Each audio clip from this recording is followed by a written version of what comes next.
I've always wondered why you and I are different, why each one of us is unique, and how this whole idea is relevant in our lives.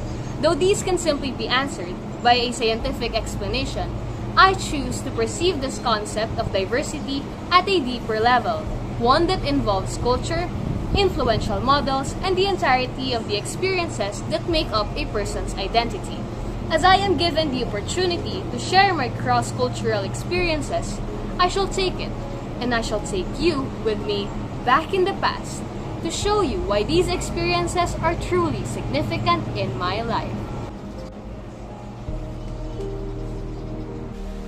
Back in 2017, my family and I went to Japan. Among all the places that I have been in, I can honestly say that the Japanese people really left a positive impression on me.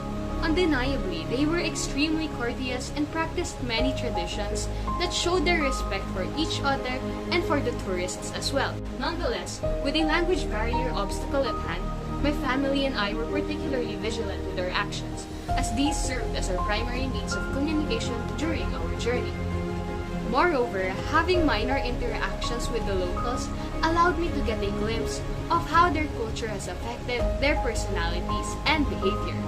Moving on to 2018, we were given a chance to travel to some of the regions in the United States, which I would consider very different from my experience in Japan.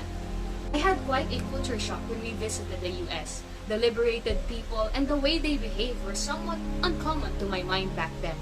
But this also served as an eye-opener for what the world genuinely is beyond my comfort zone.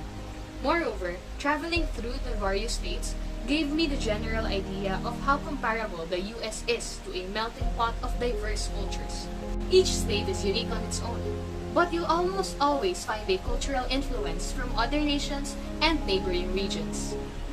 Though I have endured very little of the various cultures the world has to offer, I can still say that I have realized how meaningful these experiences are to my life, and how my overall identity is continuously shaped and influenced by such cultures. These two nations with very distinct cultural characteristics are quite different from my own, but reflect certain aspects of our values, practices, and culture, given their significant influences in building our history and culture. Globalization also played a vital role in this situation as we continue to adapt their culture and vice versa. Furthermore, having exposure to such a diverse culture allows us to grow as individuals by immersing ourselves in unfamiliar territories that give us newly found knowledge to be applied in our future endeavors, particularly in those involving interaction with people of different cultures.